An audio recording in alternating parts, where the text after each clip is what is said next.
नमस्कार विद्यार्थी मित्रांनो, शिक्षक पात्रता परीक्षा पेपर पहिला 2013 ते 2019 यामधील मराठी भाषासन व्हिडिओ बनवलेले आहेत। आजच्या लेक्चरमध्ये आपण मराठी भाषेचा 2019चा प्रश्नपत्रिका पाहणार आहोत। पुढीलपैकी विरुद्धार्थी शब्दाची योग्य जोडी कोणती? आजी आजोबा, कोवळे लहान, शिखर माथा, नवे जुने। उत्तर आहे नवे जुने। आजी आजोबा विरुद्धलिंगी शब्दाची जोडी आहे। कोवळे लहान समानार्थाची शब्दाची जोडी आहे। कोवळे लहान समानार्थी शब्दाची जोडी आहे। शिखर माथा समानार्थी शब्दाची जोडी आहे। नेक्स्ट, पूजा उद्या येणार आहे ना? वाक्याचा प्रकार कोणता? विधानार्थी, नकारार्थी, प्रश्नार्थी, उद्गारार्थी। उत्तर आहे प्रश्नार्थी। प्रश्नार्थक वाक्यातून प्रश्न विचारला जातो, वाक्याच्या शेवटी प्रश्नचिन्ह असते, त्याला प्रश्नार्थक म्हटलं जातं। वाक्यात विधान केलेले असतं ते विधानार्थी आहे। वाक्यातून नकार दर्शवला जातो तो नकारार्थी। वाक्यातून होकार दर्शवला जातो होकारार्थी। मनातील भावना व्यक्त करणाऱ्या वाक्यास उद्गारार्थी वाक्य असं म्हटलं जातं, म्हणजे वाक्याच्या शेवटी उद्गारवाचक चिन्ह दिलं जातं। नेक्स्ट, पुढीलपैकी वचनांची योग्य जोडी कोणती? दगड दगडे, कागद कागदे, पुस्तक पुस्तके, कपडा कपडी। उत्तर आहे पुस्तक पुस्तके। नामाच्या अंगी जो संख्या सुचविण्याचा गुण असतो त्यास वचन असे म्हणतात। एक वचन आणि अनेक वचन। पुस्तक आणि पुस्तके। आकारांत नपुसकलिंगी नामाचे अनेक वचन एकारांत होत असते। या नियमानुसार दिलेल्या पर्यायातील पुस्तक पुस्तके ही जोडी योग्य आहे। दगड हा शब्द दोन्ही वचनात सारखाच राहतो। कागद हा शब्द दोन्ही वचनात सारखाच राहतो। कपडा या शब्दाचे अनेक वचन कपडे असे होईल। नेक्स्ट, वाक्यातील क्रियापदाचा प्रकार ओळखा। कुत्रा भुंकू लागताच मुले पळू लागली। शक्य, संयुक्त, प्रयोजक, सकर्मक। उत्तर आहे संयुक्त। वाक्याचा अर्थ पूर्ण करणाऱ्या क्रियावाचक शब्दास क्रियापद असे म्हणतात। क्रियापदाचे प्रकार: संयुक्त क्रियापद, वाक्यात क्रिया दर्शवणारा शब्द, धातुसाधित। वाक्याचा अर्थ पूर्ण करणाऱ्या क्रियावाचक शब्द, सहाय्यक क्रियापद यांना एकत्रितपणे संयुक्त क्रियापद असं म्हटलं जातं। म्हणजे यानुसार कुत्रा भुंकू लागताच मुले पळू लागली या वाक्यात धातुसाधित हे पळू आहे, सहाय्यकारी क्रियापद हे लागली आहे, म्हणून वरील वाक्य सहाय्यक क्रियापदाचं आहे। सकर्मक क्रियापदामध्ये जेव्हा वाक्यात क्रियापद बरोबर कर्म ही असते तेव्हा त्यास सकर्मक क्रियापद असे म्हणतात। अकर्मक क्रियापद जेव्हा वाक्यात क्रियापद बरोबर कर्म आलेले नसते तेव्हा त्यास अकर्मक क्रियापद असे म्हणतात। आज भाऊबीज आहे। शक्य क्रियापदामध्ये जेव्हा क्रियापदाच्या रूपावरून कर्त्याला एखादी क्रिया करणं शक्य आहे असा बोध होतो त्यास शक्य क्रियापद असे म्हणतात। मला आता डोंगर चढवितो। प्रयोजक क्रियापदामध्ये जेव्हा वाक्यात कर्ता हा स्वतः क्रिया करत नसून तो दुसऱ्याकडून क्रिया करून घेत असतो असा बोध होतो तेव्हा त्यास प्रयोजक क्रियापद असे म्हणतात। बाळाला आई चालवते। भावकर्तृक क्रियापदामध्ये त्याचा मूळ अर्थ किंवा भाव हाच त्याचा कर्ता असतो तेव्हा त्यास भावकर्तृक क्रियापद असे म्हणतात। उजाडले तेव्हा सकाळचे 6 वाजले होते। नेक्स्ट, चौकटीतील अक्षरे योग्य क्रमाने जुळवून तयार होणाऱ्या म्हणीतील कोणत्या क्रमांकाची अक्षरे घेतल्यास वारा या शब्दाला समानार्थी शब्द तयार होईल? दुसऱ्या आणि नवव्या, 6व्या आणि 9व्या, 4थ्या आणि 9व्या, 5व्या आणि 9व्या। उत्तर आहे 5व्या आणि 9व्या। जसं आपण पाहतो की चौकटीतल्या अक्षरापासून बनणारी जी म्हण आहे, देखिल्या देवा दंडवत, दुसऱ्या आणि 9व्या शब्दापासून बनणारा शब्द आहे खत, 6व्या आणि 9व्या शब्दापासून बनणारा शब्द आहे दंत, 4थ्या आणि 9व्या शब्दापासून बनणारा शब्द आहे देत, 5व्या आणि 9व्या शब्दापासून बनणारा शब्द आहे वात। वारा या शब्दाचा समानार्थी शब्द पर्याय क्रमांक 4 मधील अक्षर घेतल्यानुसार वात हा शब्द बनतो। नेक्स्ट, पिशवीत काय आहे हे कुणालाच माहीत नाही। अधोरेखित सर्वनामाचा प्रकार ओळखा। अनिश्चित, संबंधी, दर्शक, प्रश्नार्थक। उत्तर आहे अनिश्चित। पिशवीत काय आहे हे कुणालाच माहीत नाही, अनिश्चित सर्वनाम आहे।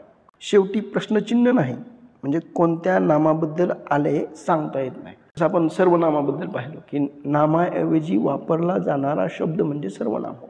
जसं पुरुषवाचक सर्वनाम आहे, प्रथम बोलणारा स्वतःचा उल्लेख करताना वापरतो, द्वितीयमध्ये ज्याच्याशी बोलायचे त्याचा उल्लेख करताना वापरतो, तृतीय म्हणजे ज्याच्याविषयी बोलायचे त्याचा उल्लेख करताना वापरतो। दर्शक सर्वनामामध्ये जवळची किंवा दूरची वस्तू दाखवण्यासाठी वापरला जातो। संबंधी सर्वनामामध्ये वाक्यात पुढे येणारा दर्शक सर्वनामाशी संबंध दाखवताना वापरतो। प्रश्नार्थक सर्वनाम वाक्यात प्रश्न विचारण्यासाठी वापरतात, शेवटी प्रश्नचिन्ह असतं। सामान्यतः अनिश्चित सर्वनाम कोण, काय ही सर्वनामे कोणत्या नामाबद्दल आली हे निश्चितपणे सांगता येत नाही। जसं आत्मवाचक सर्वनाम, या सर्वनामाचा बोध स्वतः असा होतो। नेक्स्ट, पुढील वाक्यातील विशेषणाचा प्रकार कोणता? नामसाधित, धातुसाधित, अव्ययसाधित, सर्वनामिक। हा प्रश्न महाराष्ट्र राज्य परीक्षा परिषद पुणे यांच्याकडून अंतिम सूचीमध्ये मात्र रद्द करण्यात आला होता। यामध्ये वाक्य देण्यात आलं नव्हतं, त्यामुळे हा प्रश्न रद्द केला। गडकरी हा माझ्या व्याख्यानाचा दुसरा विषय असेल। वाक्यातील काळ ओळखा। पूर्ण भविष्यकाळ, साधा भविष्यकाळ, अपूर्ण भविष्यकाळ, रीती भविष्यकाळ। उत्तर आहे साधा भविष्यकाळ। वाक्यातील क्रियापदाच्या रूपावरून क्रिया कोणत्या वेळी घडते आहे याचा जो बोध होतो त्यास काळ असे म्हणतात। जसं काळाच्या प्रकारामध्ये जर पाहिलं तर वर्तमान काळ, भूतकाळ आणि भविष्यकाळ। वर्तमान काळामध्ये क्रिया घडणं सुरू असतं, भूतकाळामध्ये क्रिया घडून पूर्ण झालेली असते, भविष्यकाळामध्ये क्रिया पुढे घडणार असते। जसं आपण काळाच्या उपप्रकारामध्ये जर पाहिलं तर साधा, अपूर्ण, पूर्ण आणि रीती। वरील वाक्यात क्रियापद असेल हे आहे व यावरून क्रिया भविष्यात घडणार आहे असा बोध होतो, म्हणून हे क्रियापद भविष्यकाळी आहे। तसेच वाक्यातील क्रियापदास ल हा प्रत्यय लागला म्हणजे साधा वर्तमान काळ आहे, म्हणून हे उदाहरण साधा भविष्यकाळ आहे। क्रियापदातील पुढील प्रत्यय लागून त्याची सर्व काही रूपं म्हणतात। जसं साधा वर्तमान काळ असेल तर तो, ती, ते, तात, तोत। साधा वर्तमान भूतकाळामध्ये, साध्या भूतकाळामध्ये ला, ली, ले, लो, ला, ली, ले। साधा भविष्यकाळामध्ये इन, लील, ल। रीती वर्तमान काळामध्ये असतो, असते, असतात। रीती भूतकाळामध्ये असे, असा, असायचा, चे, च्या, च्या। रीतीमध्ये जाईन, जाईल, जाऊ। अपूर्ण वर्तमान काळामध्ये आहे, आहेस, आहेत, आहात, आहोत। अपूर्ण भूतकाळामध्ये होता, होती, होते, होतात, होतो। अपूर्ण भविष्यकाळामध्ये असेल, असेन, असू, असशील आणि असतील। पूर्ण वर्तमान काळामध्ये ला, ली, ले, ल्या, आहे, आहेत, असे, आहात। पूर्ण भूतकाळामध्ये ला, ली, ले, ल्या, होता, होती, होते, होतो, होत्या। पूर्ण भविष्यकाळ ला, ली, ले, ल्या, असेल, असेन, असू, असशील। कोणत्याही काळी वाक्यात नेहमी, अनेक वेळा, सतत, सदैव, रोज, दररोज, हरघडी, प्रत्येक वेळी असे शब्द असल्यास ते वाक्य रीतिकाळातलं असतं। नेक्स्ट, वाक्यात नसलेलं विरामचिन्ह कोणतं? मीनू सांगू लागली, आजोबा, वेबसाईट म्हणजे संकेतस्थळ। कळलं का आता? स्वल्पविराम, प्रश्नचिन्ह, संयोगचिन्ह, पूर्णविराम। उत्तर आहे संयोगचिन्ह। स्वल्पविराम म्हणजे एकाच आशयाचं किंवा जातीचे शब्द एका पाठोपाठ एक आल्यास स्वल्पविराम हे चिन्ह वापरतात। जसं चिक्कू, आंबा, सफरचंद। अवतरण चिन्हामध्ये एकेरी अवतरण चिन्ह, दुहेरी अवतरण चिन्ह। जसं एखाद्या विशिष्ट शब्दसमूहामुळं वेगळेपण जर दाखवायचं असेल तेव्हा एकेरी अवतरण चिन्ह वापरतात। बोलणाऱ्याच्या तोंडचे शब्द जसेच तसे दाखवण्यासाठी दुहेरी अवतरण चिन्ह वापरतात। वाक्यातून जेव्हा बोलणाऱ्याच्या मनातील उत्कट भाव प्रकट होतो तेव्हा अशा वाक्याच्या किंवा शब्दाच्या अखेरीस उद्गारवाचक चिन्ह वापरतात। दोन छोटी वाक्य उभयान्वयी अव्ययाने जोडतात किंवा अर्धविराम हे चिन्ह वापरतात। प्रश्नार्थक वाक्याच्या शेवटी प्रश्नार्थक चिन्ह वापरतात आणि ओळीच्या शेवटी शब्द अपूर्ण राहिल्यास दोन शब्द जोडत असताना संयोग चिन्ह हे वापरतात। बोलता बोलता विचारमालिका तुटल्यास स्पष्टीकरण द्यावयाचे असल्यास अपसारण चिन्ह वापरतात। नेक्स्ट, पुढीलपैकी उपसर्ग घटित शब्द कोणता? गुलामगिरी, कलाकार, प्रतिसाद, मानवता. उत्तर आहे मानवता. उपसर्ग हे शब्दाच्या सुरुवातीस असतात. प्रतिसाद या शब्दात प्रति हा उपसर्ग आहे. प्रत्यय हे शब्दाच्या शेवटी लागतात. गुलामगिरी या शब्दात गिरी हा प्रत्यय आहे. कलाकार या शब्दात कार हा प्रत्यय आहे. मानवता या शब्दात ता हा प्रत्यय आहे. नेक्स्ट, कमळ या शब्दाला समानार्थी नसलेला शब्द कोणता? अंबुज, अग्रज, नीरज, पंकज. उत्तर आहे अग्रज. कमळ या शब्दाचे समानार्थी शब्द पद्म, सरोज, पंकज, राजीव, नीरज. अग्रज या शब्दाचा अर्थ आधी जन्मलेला असा होतो. खालील कविता वाचून त्यावर आधारित विचारलेल्या प्रश्नांची उत्तरं पर्यायातून निवडा. अनंता एवढे द्यावे फुलाचे रंग ना जावे, उडाया पाकरासाठी जरा आभाळ ठेवावे, फुलांचा भार न व्हावा कधीही कोणत्या देठा, चालत्या पावलांसाठी असू दे मोकळ्या वाटा, चालता तिमिर वाटेने सोबती चांदणे यावे, घनाचे घाव होताना फुलांनी सांत्वन द्यावे, अनंता एवढे द्यावे भुईचे अंग मी व्हावे, शेवटी श्वास जाताना फुलांचे रंग मी व्हावे. नेक्स्ट, तुम्ही कोणाकडे मागणं मागताय? आकाश, मुलगा, माणूस आणि परमेश्वर. उत्तर आहे परमेश्वर. विद्यार्थी मित्रांनो, कविता थोडी पॉज करा आणि एकदा कविता पूर्ण वाचल्यानंतर तुम्हाला हे 4 प्रश्न सोडवता येतात. नेक्स्ट, पुढीलपैकी कोणत्या शब्दाचा समानार्थी शब्द कवितेत आलेला नाही? सुमन, वसुंधरा, नभ, कौमुदी. उत्तर आहे वसुंधरा. कवी कोणती मागणी मागत आहे? फुलांचे रंग कायम राहावे, फुलांचा भार देठांनी सोसावा, अंधाऱ्या वाटेने चांदणे सोबत असावे, पाखरांसाठी आभाळ मिळावे. उत्तर आहे फुलांचा भार देठाने सोसावा. कवीची शेवटची इच्छा कोणती आहे? पक्षी होऊन नभी उडावे, घनाचे घाव सोसावे, फुलाचे रंग व्हावे, फुलांचे सांत्वन करावे. उत्तर आहे फुलांचे रंग व्हावे. पुढीलपैकी अशुद्ध शब्द ओळखा. हळूहळू, आखणी, प्रतिध्वनी, मुलाखन. उत्तर आहे हळूहळू आणि मुलाखन. हळूहळू हा शुद्ध शब्द आहे. आखणी मुळातच शुद्ध शब्द आहे. प्रतिध्वनी मुळातच शुद्ध शब्द आहे. मुलाखन तर ती मुलाखत हा शुद्ध शब्द आहे. हय, तुरंग, वारू, गज. उत्तर आहे गज. वरील पर्यायातील हय, तुरंग, वारू हे घोडा या शब्दाचे समानार्थी शब्द आहेत. पुढीलपैकी अर्थाच्या दृष्टीने गटात न बसणारा शब्द ओळखा. त्याचबरोबर अश्व, वाजी हे पण समानार्थी शब्द आहे. गज म्हणजे हत्ती होय. नेक्स्ट, घोडे बांधण्याची किल्ल्यावरील जागा. पिलखाना, पागा, गोठा, आरामगृह. उत्तर आहे पागा.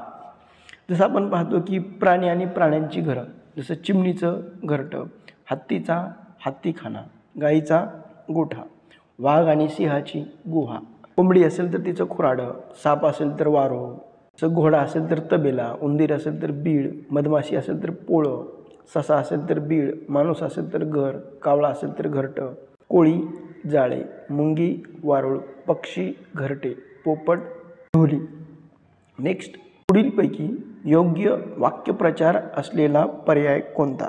हात टेकणे, कान फुटणे, डोळे येणे, नाक गळणे. उत्तर आहे हात टेकणे व कान फुटणे. हात टेकणे म्हणजे नाईलाज झाल्याने माघार घेणे. कान फुटणे म्हणजे अजिबात ऐकू न येणे, बहिरे होणे. नेक्स्ट, वाक्यातील अधोरेखित शब्दाची जात कोणती? शब्दयोगी अव्यय, क्रियाविशेषण अव्यय, उभयान्वयी अव्यय, केवल प्रयोगी अव्यय. घराशेजारी ठेवलेल्या गवताच्या गंजीला सकाळी अचानक आग लागली. हा प्रश्न देखील कोणताच शब्द अधोरेखित न केल्यामुळं हा प्रश्न रद्द केला होता. नेक्स्ट, शाळेच्या स्नेहसंमेलनासाठी मान्यवर लेखकांना पाहुणे म्हणून बोलावण्यासाठी लिहिलेलं पत्र हे कोणत्या प्रकारचं असेल? अभिनंदनपत्र, सूचनापत्र, तक्रारपत्र, निमंत्रणपत्र. उत्तर आहे निमंत्रणपत्र. म्हणजे एखाद्या गोष्टीला चौकशी किंवा विचारपूस करणारं पत्र हे चौकशी पत्र असतं. शुभेच्छा देणारं व कौतुक करणारं पत्र हे अभिनंदनपत्र असतं. एखाद्या कार्यक्रमासाठी मान्यवर व्यक्तीला उपस्थित राहण्यासाठी विनंती करणारं पत्र हे निमंत्रण पत्र असतं. एखाद्या गोष्टीमुळे होणाऱ्या त्रासाबद्दल लिहिलेलं पत्र हे तक्रारपत्र असतं. नेक्स्ट, श्रद्धांजलीमधील एकूण वर्ण किती? 7, 10, 11, 8. उत्तर आहे 11. श्रद्धांजली या शब्दामध्ये जर आपण पाहिलं तर श अधिक र अधिक अ अधिक ध अधिक द अधिक आ अधिक अधिक ज अधिक अ अधिक ल अधिक इ अशा पद्धतीनं 11 वर्ण आहे. नेक्स्ट, पुढीलपैकी विरुद्धलिंगी शब्दाची चुकीची जोडी ओळखा. शुक, सरिता, बोका, भाटी, मोर, लांडोर, कोल्हा, कोल्हीन. शुक, सरिता म्हणजे जसं शुक म्हणजे पोपट आहे, याच्या विरुद्धलिंगी शब्द हा मैना असा होईल. Next, doctor APJ Abdul Kalam यांची पुढीलपैकी ही ओळख नाही. मिसाईल मॅन, शास्त्रज्ञ, गायक, माजी राष्ट्रपती. उत्तर आहे गायक. APJ अब्दुल कलाम हे भारताचे 11वे राष्ट्रपती होते आणि त्यांचा मूळ जन्म हा तामिळनाडूमधील रामेश्वरम येथे झाला होता. भारतरत्न पुरस्कारानं सन्मानित करण्यात आलं. इस्रोचे वैज्ञानिक होते आणि डॉक्टर कलाम हे भारताच्या अंतराळ कार्यक्रम व क्षेपणास्त्र विकास कार्यक्रमात सहभागी होते. या कारणास्तव त्यांना मिसाईल मॅन असंही म्हणतात. पुढीलपैकी कोणता दिवस बालिका दिन म्हणून साजरा करतात? 3 जानेवारी, 14 नोव्हेंबर, 11 नोव्हेंबर, 30 जानेवारी. उत्तर आहे 3 जानेवारी. 3 जानेवारी सावित्रीबाई फुले यांचा जन्मदिन बालिका दिन म्हणून साजरा केला जातो. 14 नोव्हेंबर आणि 20 नोव्हेंबरला जागतिक बालक दिन असतो, परंतु भारतात 14 नोव्हेंबरला बालदिन साजरा करतात. 11 नोव्हेंबरला भारत देशाचे पहिले शिक्षण मंत्री मौलाना अबुल कलाम आझाद यांची जयंती राष्ट्रीय शिक्षण दिन म्हणून साजरी केली जाते. 30 जानेवारीला भारतीय स्वातंत्र्याचे शिल्पकार राष्ट्रपिता महात्मा गांधी यांची हत्या करण्यात आली. या थोर नेत्याला आदरांजली देण्यासाठी 30 जानेवारी हा दिवस हुतात्मा दिन म्हणून देशभर साजरा केला जातो. नेक्स्ट, गीताई या ग्रंथाचे लेखक कोण? संत ज्ञानेश्वर, विनोबा भावे, लोकमान्य टिळक, राष्ट्रसंत तुकडोजी महाराज. उत्तर आहे विनोबा भावे. संत ज्ञानेश्वरांनी ज्ञानेश्वरी लिहिली, विनोबा भावेंनी गीताई लिहिली, लोकमान्य टिळकांनी केसरी आणि मराठा वर्तमानपत्राचं लेखन केलं. त्याचबरोबर त्यांनी गीता रहस्य नावाचा ग्रंथ लिहिला. राष्ट्रसंत तुकडोजी महाराजांनी ग्रामगीता, अनुभव सागर, भजनावली, सेवा स्वधर्म, राष्ट्रीय भजनावली ही लिहिली. विद्यार्थी मित्रांनो, या पद्धतीनं आपण पूर्णतः मराठी भाषा आणि त्याचं व्याकरण या संदर्भामध्ये आलेले आपण 2013 ते 2019 पर्यंतचे पूर्ण प्रश्न पाहिलेले आहेत. तुम्हाला जर हा व्हिडिओ आवडला तर तुम्ही लाईक करा, शेअर करा आणि सबस्क्राईब करायला विसरू नका. थँक्यू.